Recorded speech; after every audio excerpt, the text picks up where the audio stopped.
Unit 12 is going to focus on what I think is probably the most interesting side of marketing, which is brands and strategic brand management. Brands are some of the most valuable technologies that an organisation can have and develop, because they do so many things. Yeah, they're so versatile in terms of communication, in terms of providing a stamp of quality, and in terms of competitive differentiation. Okay. Now, the reason why brands are really interesting as well is because they're almost entirely intangible. Yeah. So when I was introducing one of the earlier modules, I was telling you about the value of the Apple brand, that Apple's value is like $20 billion according to Interbrand. Well, why is Apple worth $20 billion? When you think that many of the components on an iPhone, for example, are made by Samsung, their direct competitor.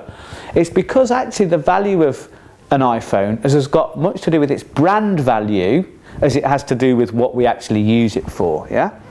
So I'm going to use the Unit 12 to really talk about how brands are really important in terms of delivering customer value. Yeah, and we probably have to think about brands slightly differently as well.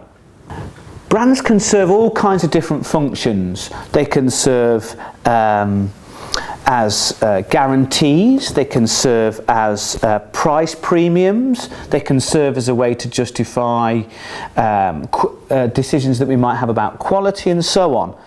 But probably the most interesting thing about brands is how we use them to communicate with each other. I know, look at what you're wearing now, or look at the car that you drive, or whatever. What do those brands say about you? Yeah, and why do you often pay a price premium to have that logo on your running shoes or on your shirt or whatever it might be? Okay, the reason is because that's a sign that you want to communicate to other people. Yeah, you'll see as a good marketing professor here, I don't wear any brands whatsoever. Okay, because obviously it doesn't have any impact upon me. Yeah. Now, in a sense, one way we can understand value creation then is to see marketing as a kind of culture industry. Marketing is an industrial way of creating culture and creating value that we can use. Yeah. So this is where we get this blurring between brands, products, ideas, media, and so on. And technology is fundamentally changing this.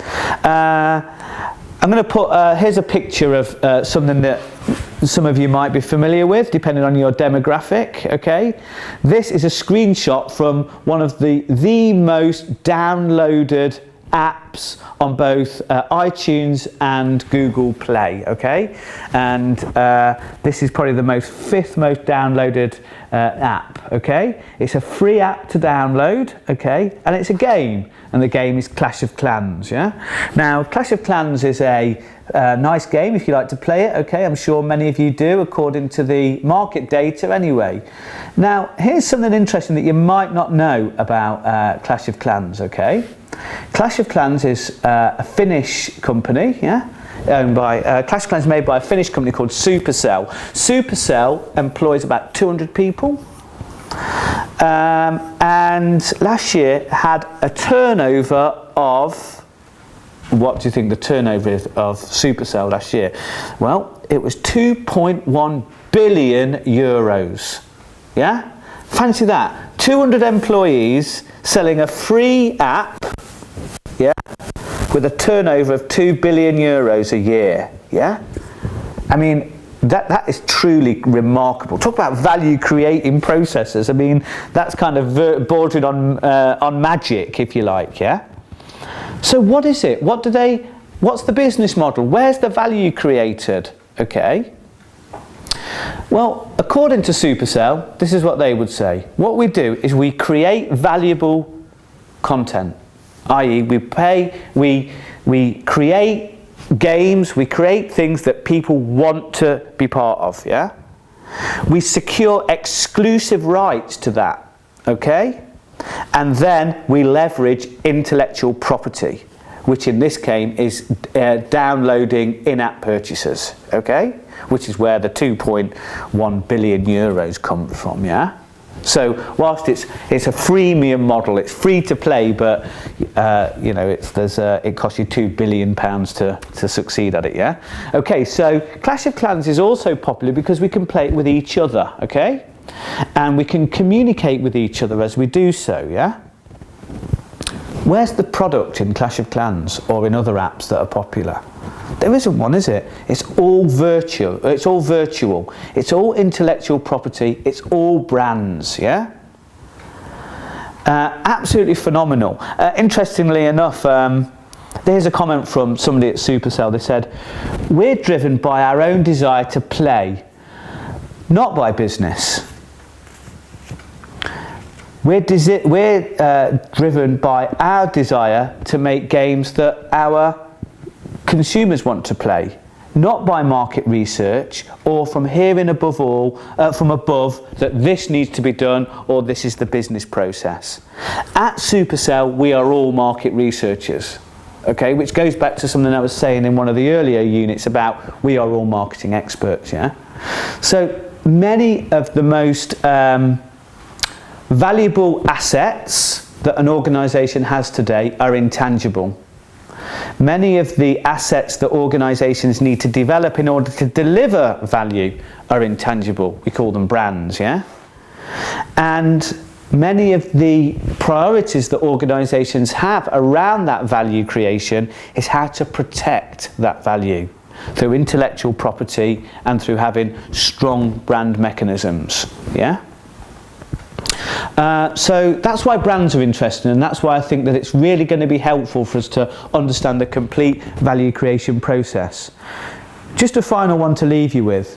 What do you think Apple's mission statement is on iTunes? What's the mission statement of iTunes, if you were to think about that for a minute? Okay, you might say, oh well, iTunes is about providing free and cheap access to music whenever or where I want it, or whatever, I don't know, something like that. Well, actually, if we think about it from a strategic point of view, from a value creation point of view, it's this. The purpose of iTunes is to restrict access to music. Okay? Think about it.